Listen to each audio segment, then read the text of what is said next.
Pengalaman yang ingin saya bacakan daripada Suhana yang berkongsi peristiwa ini berlaku lebih kurang 3 tahun yang lalu.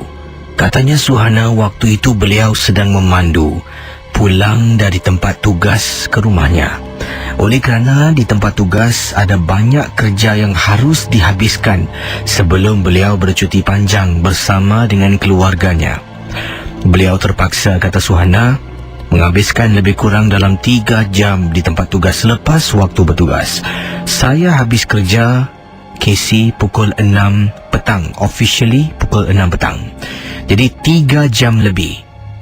3 jam lebih. Dari pukul 6 petang sampai pukul 9 lebih malam, saya seorang diri masih berada dalam pejabat di tempat saya bertugas. Sebenarnya kenapa saya harus habiskan banyak kerja-kerja yang tertunggak, dan sebelum saya serahkan kerja saya kepada seorang lagi rakan, saya harus buatkan persiapan dahulu untuk beliau. Ini kerana saya ambil cuti selama 3 minggu untuk keluar negara bersama dengan keluarga saya, katanya Suhana. Jadi 9 lebih malam saya balik memang dah lambat.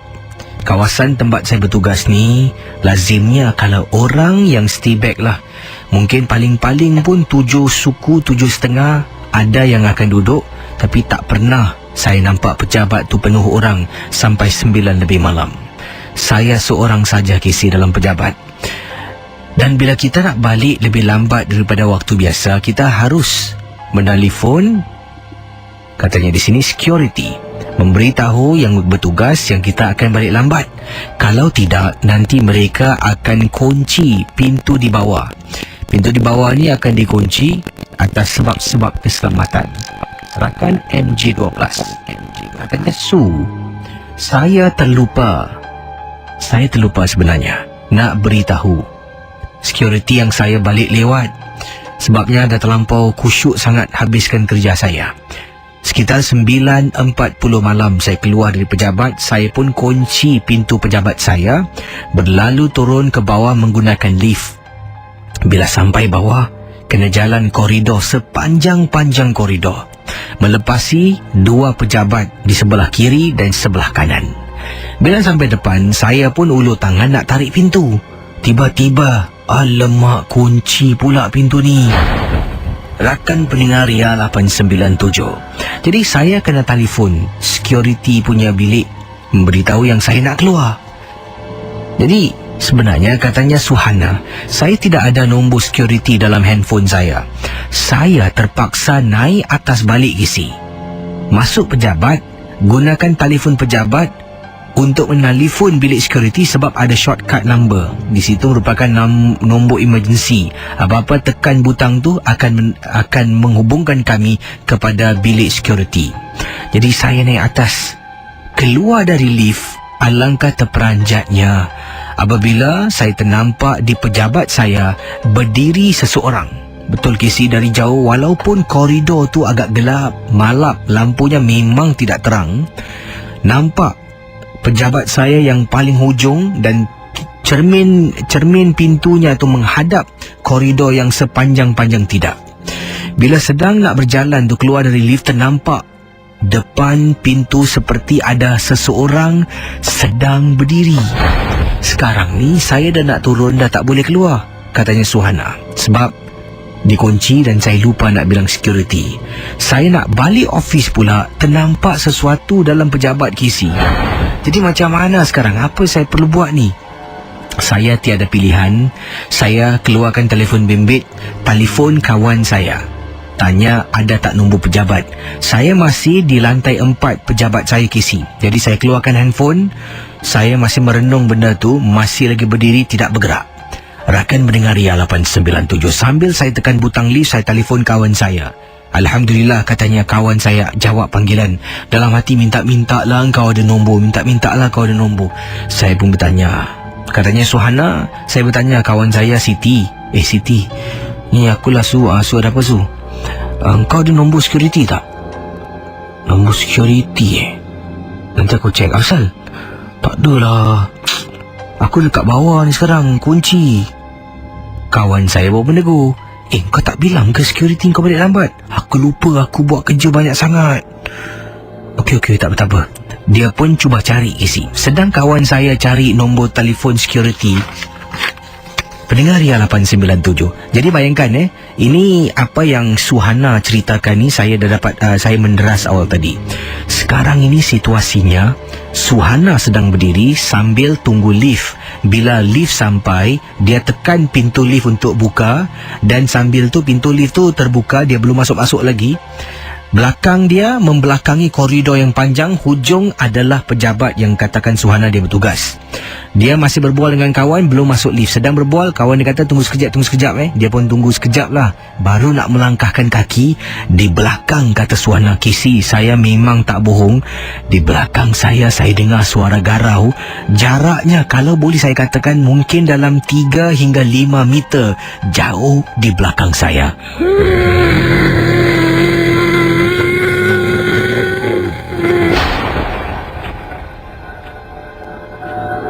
Pendengar Ria 897, Astaghfirullahalazim. Bila saya istighfar berkali-kali, kawan saya Siti dengar. Su, hello? Su, kau okey tak? Hello? Astaghfirullahalazim. Saya masuk dalam lift KC. Tangan saya meraba mencari butang lift, sebab kalau saya pusing mesti saya ternampak sesuatu. Tangan saya ni masih berdiri membelakangi pintu lift. Saya meraba-raba cari tekan butang KC, sambil kawan saya bertanya, Su, kau okey tak? Su, hello. Pintu lift tertutup. Saya perlahan-lahan pusing, menarik nafas lega turun bawah. Hello, saya tanya Siti, kau dah jumpa nombor belum? Su, kau okey tak? Nanti aku ceritakan kat kau dah jumpa belum? Dia kasih nombor, saya pun telefon. Kesi pakcik security datang buka pintu. Kemudian saya keluar. Dia tanya saya, kenapa awak tak bilang saya? Kalau saya tahu awak ke atas, saya tak kunci. Tak apa cik, minta maaf lah, saya lupa cik, saya lupa. Ya, awak ni okey tak? Tak apa cik, minta maaf lah cik, saya kelang kabut. Saya rasa awak ni ternampak sesuatu kan? Kata pakcik tu. Ada baiknya awak jangan balik rumah terus. Awak singgahlah mana-mana ya. Ya cik, terima kasih. Nasib baiklah syarikat saya tempat letak keretanya bukan underground, betul-betul di tingkat 1 luar bangunan sahaja.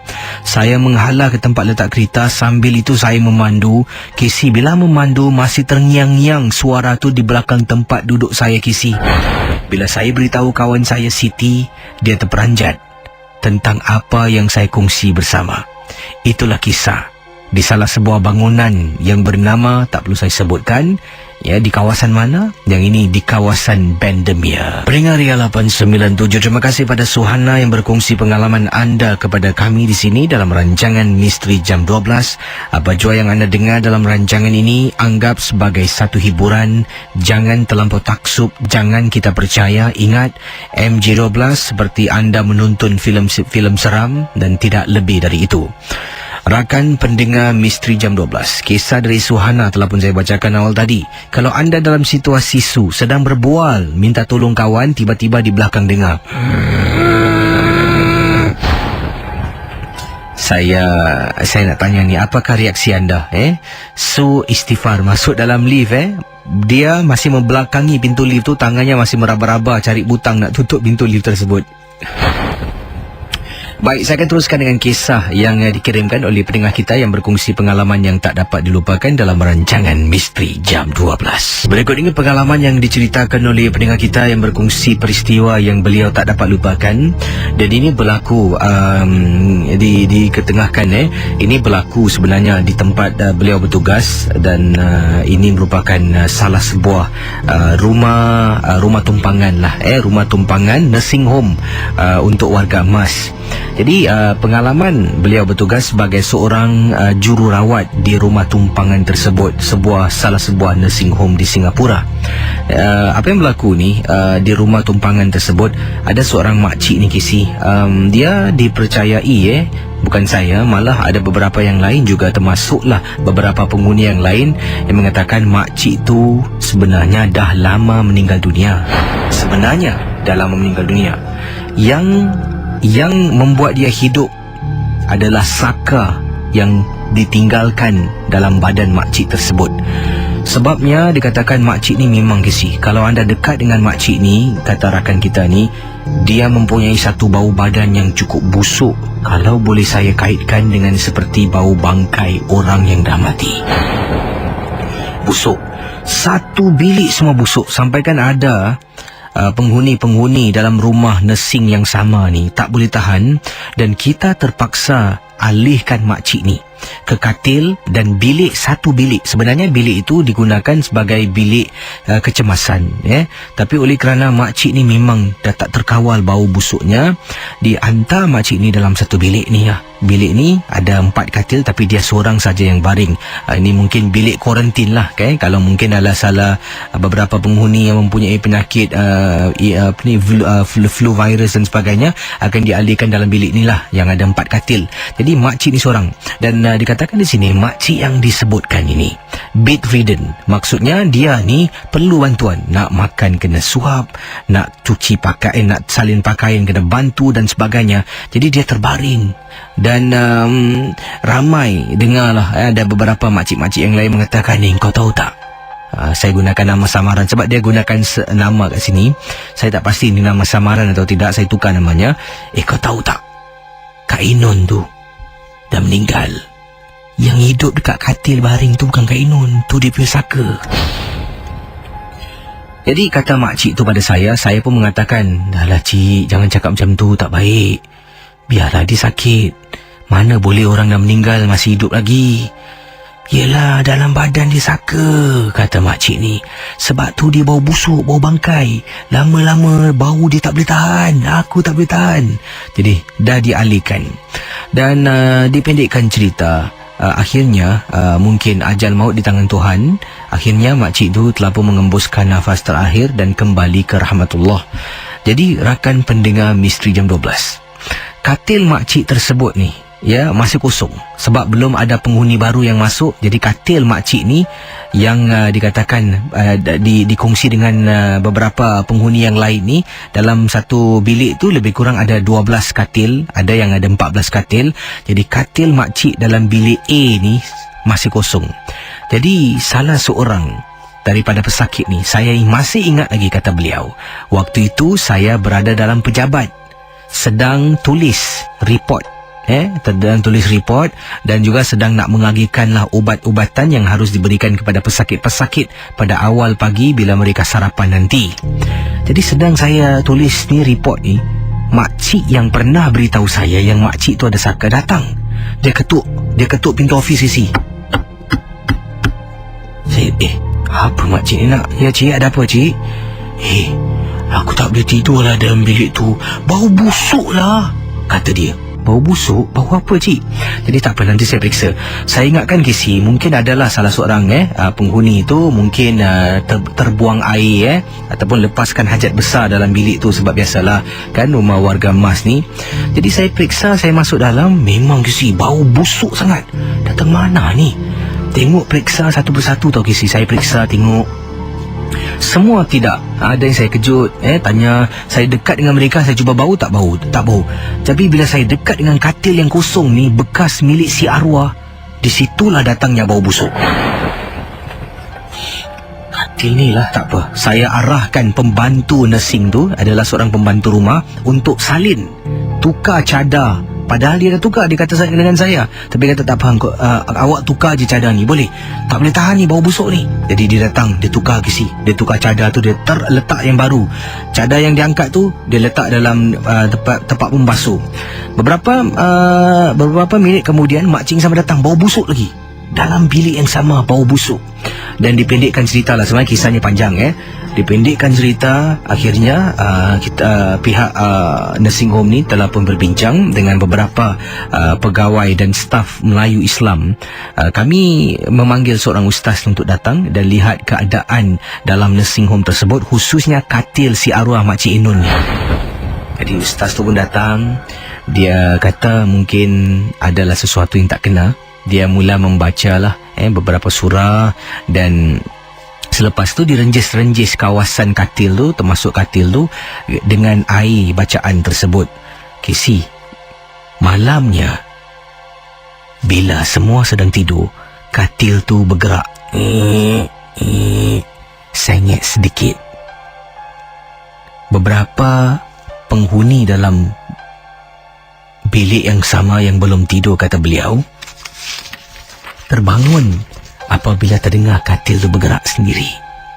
Dan ustaz tu sekali lagi dipanggil lagi, dan beberapa kali dia datang, dia baca dan terus baca sampailah gangguan itu hilang. Terima kasih Casey, dan juga selamat tengah malam. Baik pendengar, Ria 897, kisah daripada seorang jururawat di salah sebuah nursing home ataupun rumah tumpangan warga emas berkongsi peristiwa. Jadi dikatakan Makcik Inun ni, kata penghuni lah, salah penghuni, seorang makcik juga. Dia katakan Makcik Inun ni sebenarnya dah lama meninggal. Yang terbaring tu bukan Makcik Inun, itu saka dalam badan dia. Adakah anda percaya orang yang dah meninggal ni masih boleh bernyawa? Bagaimana? Dan yang dikatakan Makcik Inun ni semakin hari semakin busuk, bau badan makcik tu sampaikan kena alihkan di sebuah bilik khas. Kuarantin bilik ni ada 4 katil lah. Mungkin kalau ada berlakunya penyakit yang boleh berjangkit ni akan diletakkan dalam bilik itu. Dan mungkin ajal maut di tangan Tuhan, akhirnya Mak Inun dikatakan meninggal dunia. Tapi setelah dia meninggal dunia itulah bilik yang sama tu yang dia tinggal masih lagi menghasilkan bau yang busuk. Memang seram. Dan cakap awal tadi tentang mungkin kalau benda tu di belakang anda, seperti kisah Suhana awal tadi. Katanya Datuk Seronding, kalau saya kisi, saya lebih rela disumpah jadi mannequin dari pusing belakang. Wah, dahsyat gitu sampai gitu sekali awak Datuk Seronding Alamak, nama je Red Devil tapi penakut juga. Baik, kita akan jawab panggilan anda. Anda boleh hubungi saya sekarang 669-11897 kalau ingin berkongsi pengalaman. Sekali lagi saya minta kerjasama anda. Tolong matikan suara radio anda, jangan kuat jauhkan diri anda dari suara dari radio anda, dan suara tu biar jelas kalau anda ingin berkongsi pengalaman misteri dalam rancangan Misteri Jam 12. 669-11897.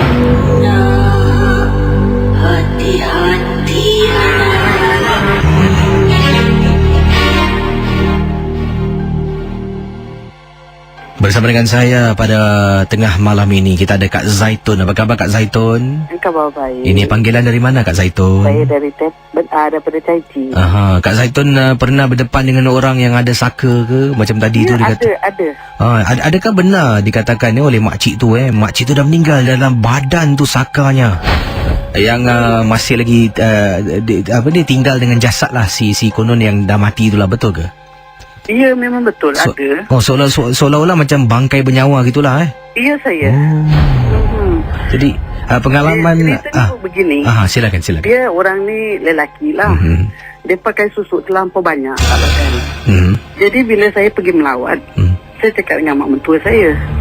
Ni mak mentua saya punya adik-beradik lah kan. Jadi bila saya tengok dia, saya cakap, "Mak, orang tua ni dah meninggal."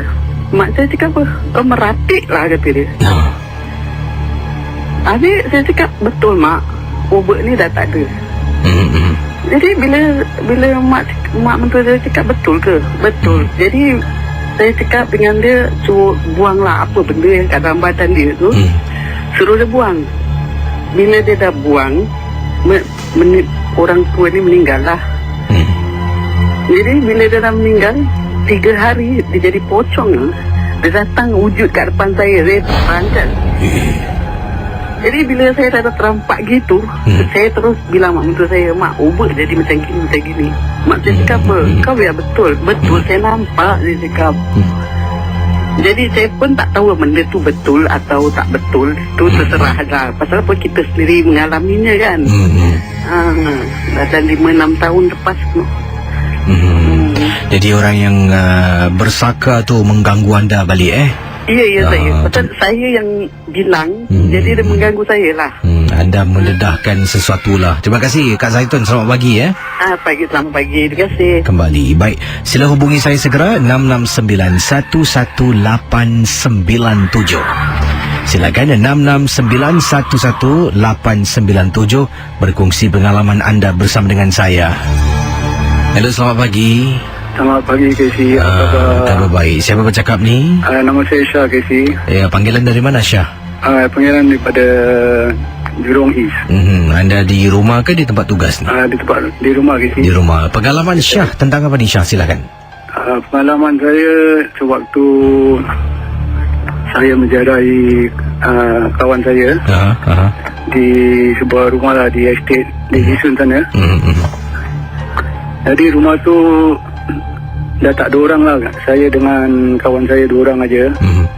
Yang nenek dia tu dah tak ada rumah lagi. Anda datang waktu malam ke petang ke macam mana? Waktu petang je sih. Waktu petang, okey. Nenek dia duduk di rumah mak dia. Pasal dah tua kan, tak ada orang jaga. Jadi rumah tu kosong lah. Jadi waktu saya tengah duduk dengan kawan saya tu kat bilik, biasa kasi dengar apa bunyi-bunyi goli lah, bunyi orang tarik-tarik meja lah. Jadi kawan saya satu ni dia dah takut lah. Macam apa? Macam menggelabah kan. Saya cakap sama dia sabar. Berapa nak menggelabah, tak ada apa-apa. Lepas tu kita pun keluar. Jadi bila keluar dengan dia, saya pun balik lah. Bila saya balik tu Casey, jadi benda yang kat dalam rumah tu dah ikut saya balik. Jadi bila saya dah balik rumah, jadi saya nampak benda tu semua Casey. Mata saya ni macam dah buka, dah boleh nampak benda tu semua Casey. Kalau yang macam yang kecil-kecil ni kan, macam toyol-toyol kecil-kecil ni, jangan cakap lah, dia jadi macam asap. Kalau saya tengah baring, nanti dia nur kat rambut saya lah, kat ibu-ibu kaki lah. Jadi saya pun panggil satu ustaz datang lah. Daripada Persatuan Rukiah ke apa lah, tak salah silap saya. Datang rumah. Jadi dia cuba berubatkan saya lah. Tapi benda ni tak nak keluar Casey. Tak nak berbual, tak nak keluar, tak nak apa. Jadi mula dia cakap dah okey, dah tak ada apa-apa, okey lah. Jadi bila dia balik tu Casey, makin mengganas lah Casey. Makin mengganas. Jadi kita punya handphone kan ada macam defect lah Casey. Handphone kita dan ada cermin boleh macam tengok belakang ke kan. Jadi saya cuba tengok belakang dengan cermin. Ya Allah Casey, saya nampak nenek saya punya kawan Casey, rambut panjang, rambut putih gerbang Casey. Dalam kabur saya dia buat dia. Saya terpekik dekat rumah. Sampaikan abang saya, kakak saya semua kan. Tak lagi saya tidur sendiri, tidur dengan diorang. Tidur dengan diorang pun saya kena kacau juga. Sampailah pada satu hari tu nak panggil orang berubat juga. Sekali ada macam ada perkara yang tak boleh kan, tak boleh dielakkan, terpaksa lah. Saya dapat rumah sampai sekarang ni. Saya duduk kat rumah Jurong East ni, rumah sewa ni, rumah baru. Benda tu masih ada lagi. Jadi saya ada pernah pergi jumpa orang lah. Dia cakap saya ada macam ada satu perempuan dan satu budak kecil lah. Kadang-kadang kat rumah saya nampak Casey imbas gitu Casey. Tapi saya macam buat bodoh lah. Dah tahu kan. Cuma nak minta tolong lah kalau ada siapa-siapa yang yang boleh ni kan. Tu lah minta hubungi saya lah Casey. Itu je pengalaman saya Casey. Terima kasih ya. Okey, terima kasih sama. Kembali. Baik, saudara, kalau ada kisah anda boleh hubungi saya di 669118897. Saya akan bacakan kiriman email selanjutnya. Misteri Jam 12 hanya satu hiburan. Jangan kita percaya dan terikut-ikut dengan apa yang diceritakan dalam rancangan ini. Rakan MJ12, awal tadi saya dah baca kisah ni. Saya tak tahulah, tapi saya suka berkongsi. Bila saya baca kiriman email datang dari seberang, ini merupakan kisah dari Malaysia, di salah sebuah kawasan di Malaysia. Baca saja kisah ni meremang bulu rumah. Sampai sekarang nampak meremang bulu rumah saya ni. Tak tahulah, mungkin pasal kisah ni seram, ataupun mungkin hari ini hari seram saya. Jadi kisah yang ingin saya bacakan ini. Ini pengalaman daripada seorang pendengar yang bernama Faridah ataupun Kak Faridah yang berkongsi, dan beliau adalah peminat MJ12 dari Malaysia yang ingin saya bacakan peristiwa yang amat menakutkan ini. Antara perkara yang berlaku dalam rumahnya, saya ceritakan dahulu sedikitlah tentang apa yang berlaku sebab kiriman email agak panjang. Saya, katanya Kak Faridah dan juga anak gadis saya, pernah beberapa kali dalam rumah nampak di atas almari seperti ada budak kecil duduk. Ya, seperti ada anak kecil duduk di atas almari. Wajahnya memang cukup menakutkan. Rambutnya tu panjang. Dia duduk atas almari tapi rambutnya panjang sampai ke lantai. Saya pernah nampak, dan selalunya bila kami nampak tu sekitar antara pukul 12.30 malam sampai 3 pagi. Beberapa kali nampak. Dan waktu itu juga kami dalam keadaan tidur. Bila bangun tu dalam mata keadaan kelat, sedang mengantuk ni, buka mata ternampak anak kecil atas almari dalam bilik tidur saya ataupun bilik tidur anak saya. Perkara ini berlaku dan lama-kelamaan menjadi takut. Kemudian dari saya dengan anak terkena gangguan, suami yang tak pernah kena pun anak lelaki saya yang tak pernah kena dah terkena. Dan akhirnya kami sekeluarga, katanya Kak Faridah, telah pun buat keputusan untuk mendapatkan bantuan seseorang. Jadi Casey, pendengar Ria 897, kata pakar tersebut, dia akan datang rumah saya, ramai-ramai akan duduk di ruang tamu dan ramai-ramai akan baca surah Yasin. Jadi sesuatu yang berlaku, sesuatu perkara berlaku apabila kami anak beranak termasuk pakar dan 2 orang sahabatnya duduk di ruang tamu ramai-ramai membaca surah Yasin.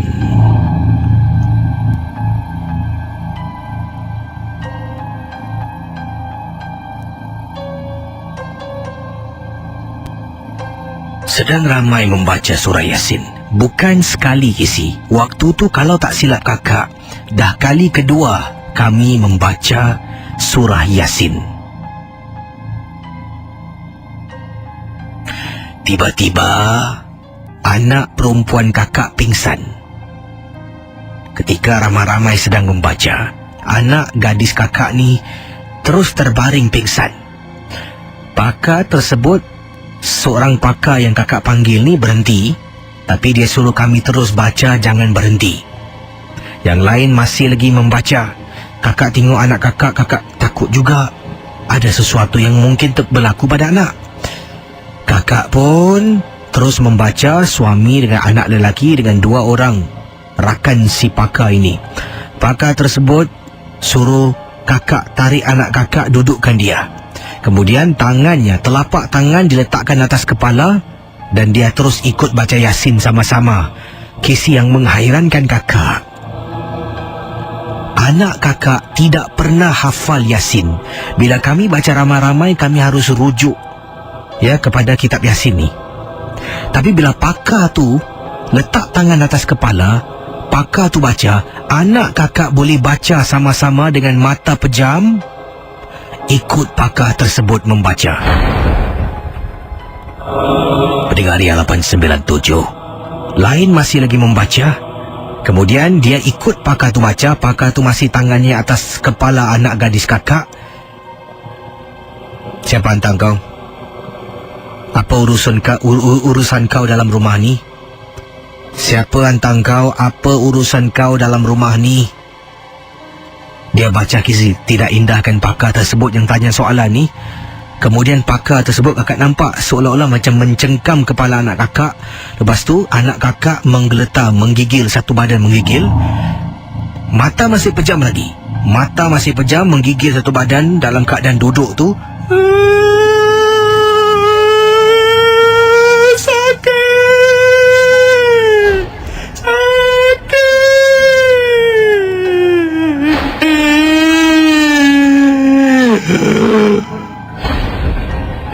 Siapa hantar kau? Apa urusan kau dalam rumah ini? Kau seorang ke? Atau kau bawa kawan? Aku tak seorang. Aku tak seorang. Siapa lagi dekat sini? Casey, anak gadis kakak terus berdiri. Berdiri, mata masih pejam, dia jalan. Dia jalan, dia tunjuk. Pakar tersebut panggil kawan dia. Man, sini ada satu. Dia jalan lagi. Anak kakak ni jalan lagi. Semua tengok Casey. Dia tunjuk lagi satu, belakang pintu rumah. Man, sini ada satu lagi. Jalan masuk dapur. Casey dalam rumah kakak Casey. Dipendekkan cerita pendengar Ria 897. Casey nak tahu tak sebenarnya apa dalam rumah? Setelah berubat, kakak tak nak ceritakan lebih lanjut lah cara perubatan yang dilakukan. Casey dalam rumah kakak ada 14 ekor pocong, Casey. Ada orang hantar sampai duduk dalam rumah. Benda tu panggil kawan yang lain, panggil yang lain. 14. Rakan pendengar Ria 897. Malam tu, Casey, kata pakar sebelum dia balik, kalau boleh, untuk 3-4 hari ni awak jangan duduk dalam rumah ni. Kalau nak duduk juga, awak kena bersiap sedia. Ada gangguan dekat luar rumah. Rumah dah tak ada, dah kosong. Tapi dekat luar tu saya memang tak boleh buat apa-apa.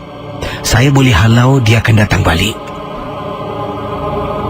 Jadi Casey, kakak, suami, anak perempuan, anak lelaki tidur satu bilik. Sedang tidur dekat tingkap. Kasih aku masuk. Dengar orang ketuk pintu, seolah-olah bersuara. Kakak tak dengar. Yang dengar anak perempuan kakak. Mak, ada orang ketuk pintu, suruh dia kasih masuk. Ya Allah, Casey. 4 hari 5 hari kami kena ganggu. Kami tidur sebilik. Malas lepas gangguan dah berhenti, tetap tidur sebilik sampai lebih kurang sebulan lebih sebelum hidup kami kembali seperti biasa. Terima kasih, Casey. Selamat tengah malam ya. Terima kasih saya ucapkan kepada anda yang setiap malam menjadi teman, teman kepada saya yang ialah setiap malam berkongsi pengalaman. Terima kasih yang ada di Singapura, di Malaysia. Saya pasti dan yakin ada juga beberapa rakan-rakan dari seberang tambak yang bersama dengan Misteri jam 12 rancangan hiburan semata-mata, jangan mudah kita percaya. Yang berada di Indonesia juga terima kasih, dan berada di mana jua anda berada, mungkin di Dubai, mungkin di Kuwait, mungkin anda berada di UK, di Netherlands dan sebagainya. Terima kasih kerana bersama dengan kami di sini. Baik, kita teruskan dengan pengalaman anda di Ria 897. Kalau ada kisah, anda boleh hubungi saya segera di 669-11897. Terima kasih bagi yang sedang memantau. Juga kiriman SMS yang anda kirimkan kepada saya nak ucapkan ribuan terima kasih. Yang ini daripada Pak Dolah. Kata Pak Dolah, Casey, Assalamualaikum. Waalaikumsalam warahmatullahi. Saya seorang pemandu teksi dan tempoh hari saya ada pengalaman yang agak serupa, Casey. Dalam teksi saya tiba-tiba bauan yang cukup busuk sangat-sangat. Dan pada mulanya saya fikirkan mungkin ada penumpang lah yang dah terpijak najis dan duduk belakang, dan mungkin tika belakang teksi saya ni terkena najis lah. Saya pun berhenti dekat tepi jalan. Kebetulan saya ni memang tak perasan tempat yang saya berhenti sebab dah tak tahan dengan bau busuk.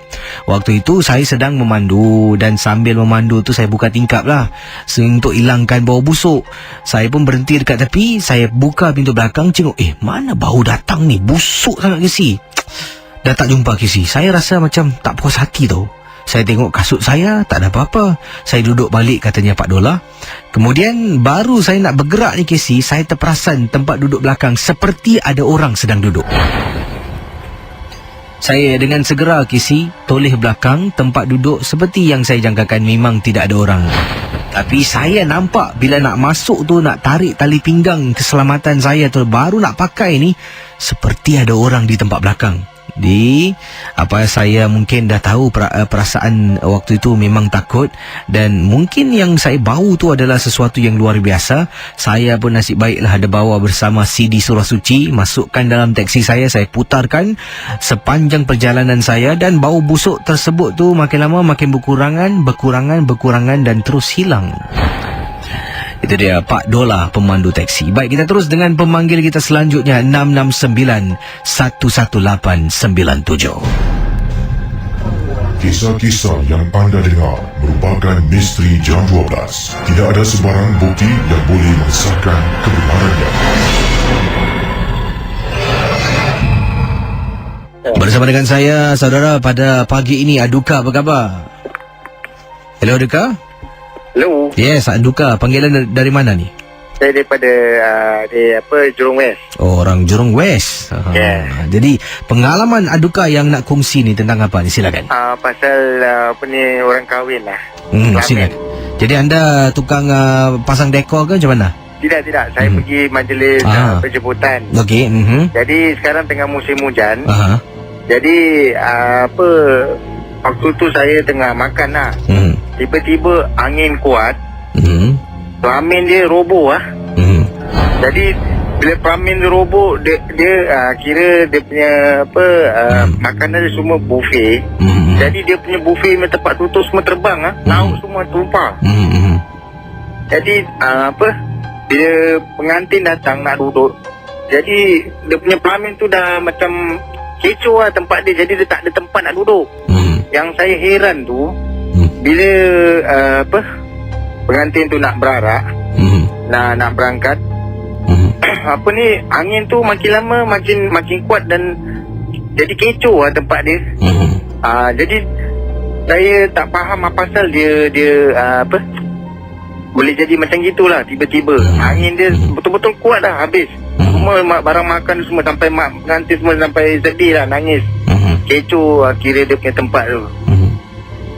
Itu yang saya sampai sekarang terfikir-fikir pasal boleh jadi macam gitulah. Jadi mungkin jangkaan anda ni ataupun andaian anda ni mungkin ada sesuatu yang berkaitan dengan perkara misteri atau mistik lah yang berlaku tentang sebalik-sebalik gangguan tu.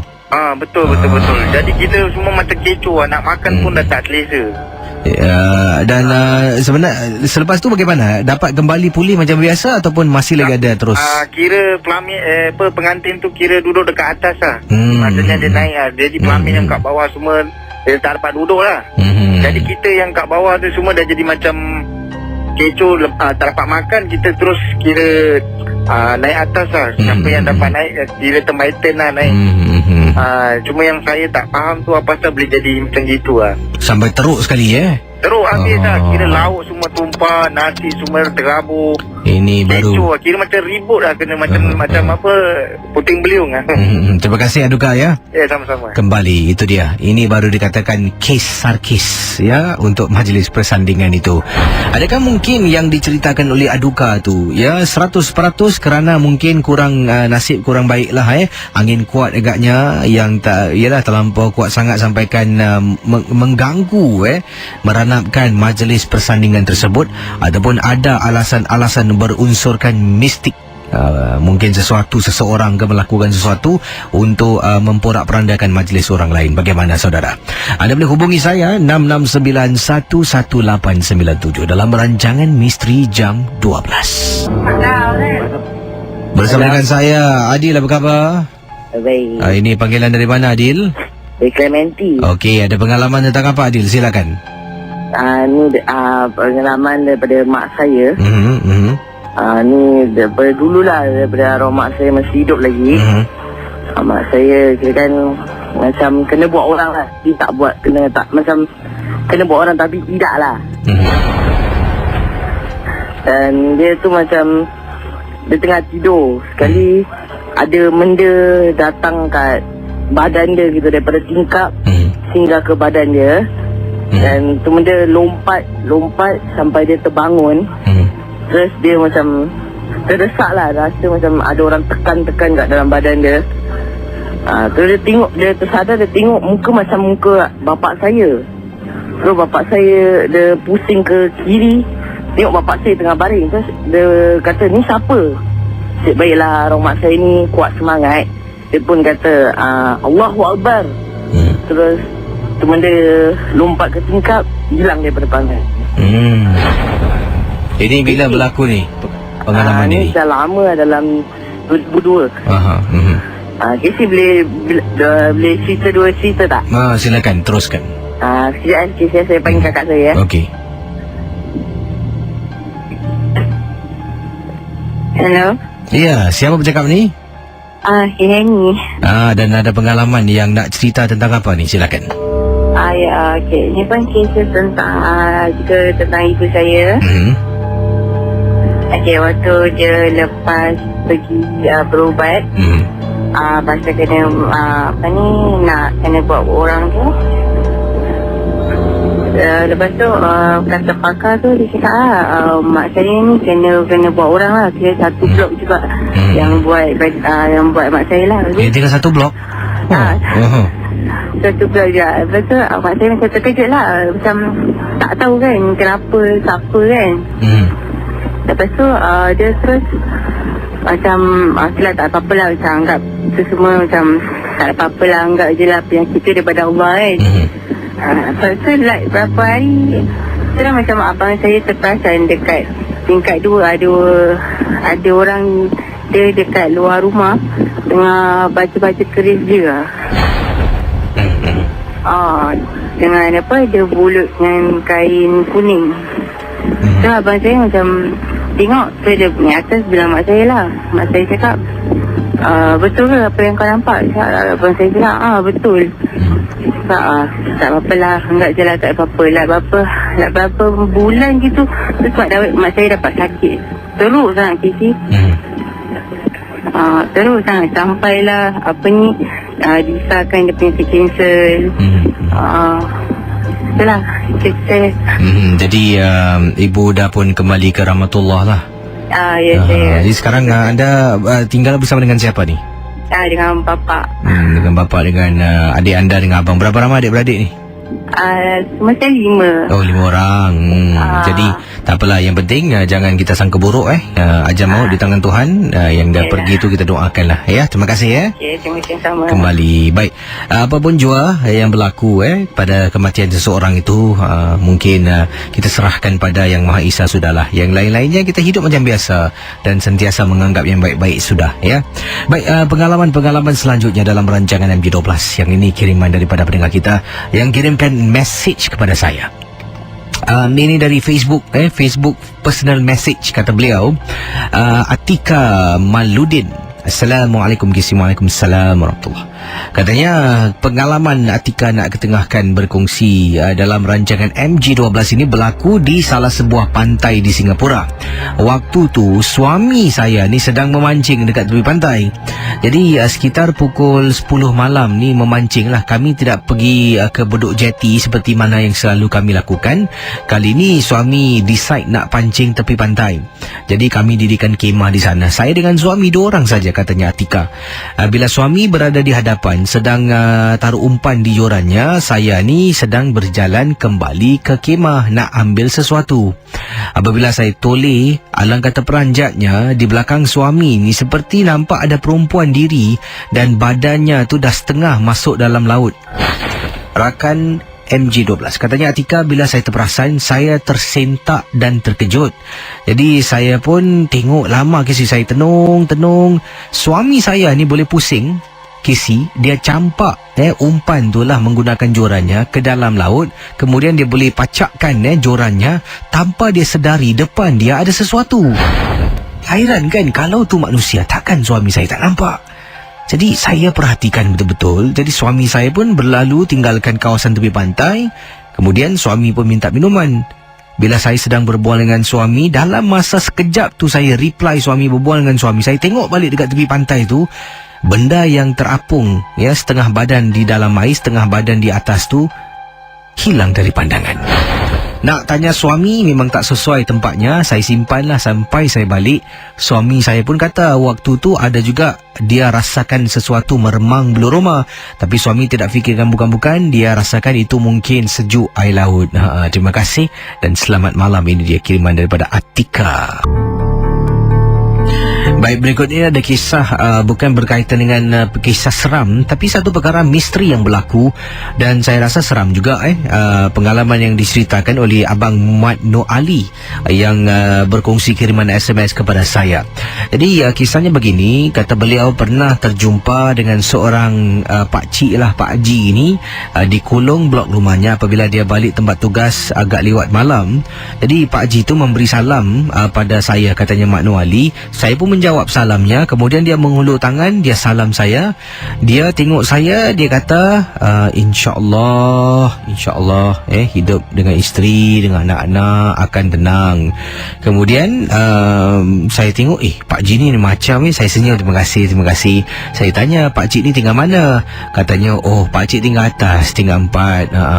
Tak pernah nampak pula. Tak ada, Pak Cik ni baru pindah sini. Ya ke? Jadi Pak Cik nak ke mana? Dia kata dia nak pergi belakang sekejap. Saya pun naik lift dan Pak Cik tu pun berlalu pergi. Jadi katanya Abang Makno ni entah macam mana, saya bau tangan saya ni wangi bau wangi sebab salam Pak Cik tadi tau. Jadi saya balik rumah, isteri pun nampak saya balik, dia salam saya. Dia pun kata, bang, tangan abang wangi ni bang. Minyak wangi apa abang pakai? Tak, tadi abang salam satu Pak Cik ni dekat bawah blok. Dia tiba-tiba salam abang, dia senyum, kemudian dia doakan, dia kata semoga hidup dengan isteri, dengan anak semua gembira. Abang kenal ke? Tanya isteri saya. Saya kata saya tak kenal. Tak apalah. Kemudian Kisi, yang menjadi satu tanda tanya ni Kisi, saya dah mandi, saya balik rumah, saya mandi, sabun badan semua dah habis mandi ni, bau sabun pun tak bau minyak yang tadi tu, yang dia pegang tu, mungkin minyak wangi yang dia pakai tu masih melekat dekat tangan saya untuk malam tersebut. Besok pagi saya nak pergi kerja, saya mandi lagi, saya bangun, sama juga Kisi, masih ada lagi bau wangi tersebut. Dan akhirnya apa yang berlaku, anak saya, kata beliau ni anak saya selepas 2 hari tu jatuh sakit, demam panas, pergi jumpa doktor pun katakan anak saya ni harus diawasi lah. Anak saya ni baru 5 tahun dan malam kena tidur dengan anak, takut nanti dia naik sawan kalau panasnya terlampau tinggi. Jadi saya tidur dengan anak saya dan anak saya masih lagi dalam keadaan badannya panas. Dan kata Abang Makno, anda bayangkan jadi bila saya tertidur tu, saya tiba-tiba macam termimpi tau, tentang orang tua yang sama datang dalam mimpi saya. Katanya tangan saya yang saya salam tu letakkan dekat kepala anak saya dan baca sesuatu yang diceritakan dalam mimpi saya lah. Saya terbangun tengok anak saya pegang anak saya, tangannya masih panas Kisi. Jadi saya entah macam mana, saya ikut tangan saya yang masih lagi bau wangi tu, saya letak dekat dahi anak saya baca satu surah ni berulang-ulang kali. Kemudian saya tidur balik kerana kepenatan. Esok hari saya buka mata, tengok anak saya main-main sedang berlari-lari dalam bilik. Hairan Kisi tapi inilah mungkin satu kebenaran atau tidak, saya tidak pasti Kisi tentang bau wangi di tangan saya tu. Tapi setelah anak saya pulih, saya mula-mula tak perasan. Saya mandi, saya balik kerja, bila nak makan tu pakai tangan, dah tak bau lagi bau wangi tersebut. Mustahil, muskil, tapi itulah hakikatnya pengalaman saya. Terima kasih dari Abang Makno Ali. Terima kasih bagi anda yang sedang bersama dengan saya KC dalam rancangan Misteri Jam 12. Terima kasih diucapkan kepada anda semua. Kalau ada kisah saya ingin mendengarnya, anda boleh telefon saya 669-11897. Kisah tadi Abang Makno Ali itu memang cukup menarik. Bukan seram, tetapi lebih pada banyak tanda tanya tu. Bau wangi setelah salam seorang pakcik yang katakan tinggal tingkat bawah. Bau wangi, dah mandi malam, kemudian bangun pagi tu nak mandi pergi kerja, makan, tetap bau wangi itu masih ada pada tangannya. Sampaikan dia bermimpi, dan mimpi tersebut menyuruh beliau dengan tangan yang wangi itu letak dekat dahi anak dan membaca sesuatu. Kemudian dia terus tertidur, bangun pagi anaknya dah pun segar sedang bermain dalam bilik. Bagaimana tu agaknya? Itulah pengalaman. Ini semua adalah urusan yang telah pun ialah bukan urusan kita untuk kita nak tahu selok-belok sebenar. Dan itulah yang dikongsi sama oleh Abang Makno Ali dalam rancangan Misteri Jam 12. Baik, terima kasih bagi yang sedang bersama dengan saya di sini. Silakan hubungi saya 669-11897. Hati-hati.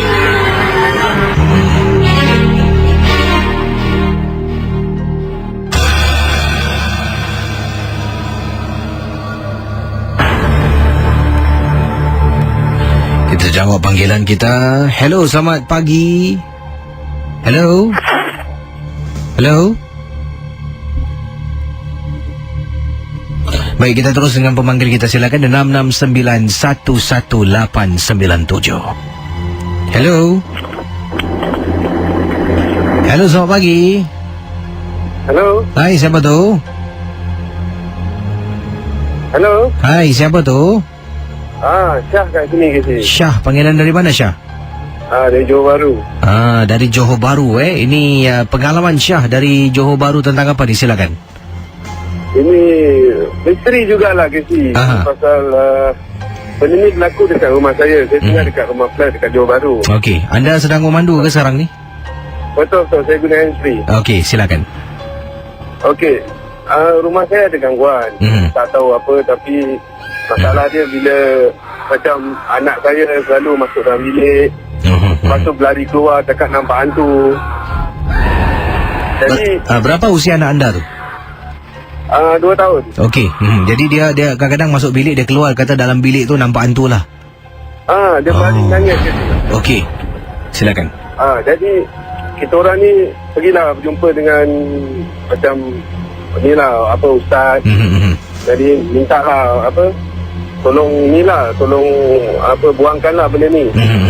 Jadi dia suruh saya bawa ni ke si apa, kacang goreng. Kacang goreng. Jadi dia bacakan doa. So dia suruh saya pagarlah rumah tu. So cerita dia macam gini kat sini. Masa saya pagar rumah tu, okey, saya pagar rumah tu, lepas tu dia suruh lah saya bawa kacang goreng ni, bawa keliling rumah. Lepas tu bawa sampai keluar rumah, and then tinggalkan dekat mana-mana jauh daripada rumah lah.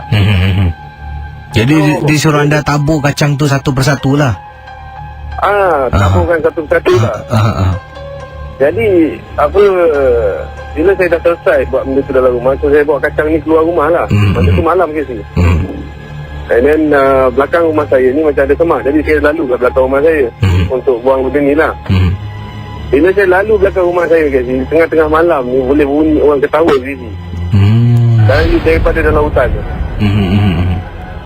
Dia memang pelik lah kat sini. Memang nak kata orang memang bukan orang lah kat sini yang ketawa. Jadi yang ketawa dalam hutan tu anda memang tak nampak sesiapa, cuma dengar suara lah.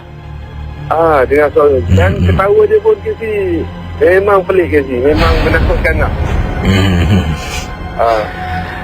Jadi kemudian ni bagaimana? Dapat selesaikan masalah gangguan anak anda tu ataupun tidak?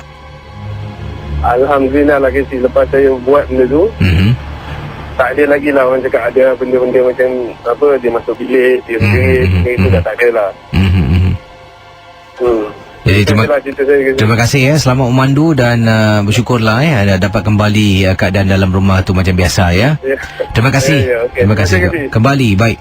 Pendengar Ria 897, ada kiriman yang saya terima SMS sebelum saya tutup tirai dengan kisah yang terakhir dari SMS ini. Datangnya daripada Abang Jebat, katanya, apa khabar Kisi? Nama saya Abang Jebat, ingin berkongsi peristiwa ketika saya memandu. Sebenarnya saya baru hantar makcik saya pergi berubat, dan dalam perjalanan balik tu Kisi, di belakang taksi, di belakang kenderaan saya ni, saya dapati macam ada sesuatu duduk tempat belakang. Sebab bila saya memandu, saya rasa betul-betul tempat duduk belakang pemandu ni seperti ada orang duduk, dan ia mengganggu konsentrasi saya di jalan raya. Sebab setiap kali saya mesti toleh, mesti jeling, tapi bila tengok dari cermin tak nampak apa-apa di belakang. Saya pun kuatkan semangat, cekalkan hati dan terus memandu, tidak indahkan apa saja yang ada di belakang. Sampai dekat simpang 4 traffic light, lampu merah, jadi saya kena tunggu giliran untuk bergerak. Rakan MJ12, katanya rakan kita ni tengah tunggu ni, tiba-tiba tepi saya ada taksi berhenti dan sama-sama sedang tunggu lampu nak bertukar warna hijau lah. Taksi ni pula di belakangnya saya perasan ada penumpang 2 orang, 2 budak Melayu perempuan. Dia tengok saya, dia tengok belakang. Dia tengok saya, dia tengok belakang. Saya pusing belakang, tak nampak apa-apa Kisi. Saya tengok, kemudian saya turunkan tingkap. Dek, saya panggil, suruh turunkan tingkap. Dia turunkan tingkap. Dek. Kemudian bila saya buka mulut saya kata nampak, tapi saya tak keluarkan suara. Cuma mulut saya saja seperti nak tanya soalan, tak boleh tanya kuat-kuat. Macam, dia angguk dua-dua. Ya Allah, Kisi, berderau darah saya. Taksi tu jalan, saya terus berhenti dekat tepi jalan. Saya buka pintu belakang, tengok tak ada orang lagi. Saya dah rasa tak sedap hati. Saya terus kuatkan semangat, pandu sampai ke rumah. Letak tempat kereta bukan tempat kereta bertingkat, loading unloading bay.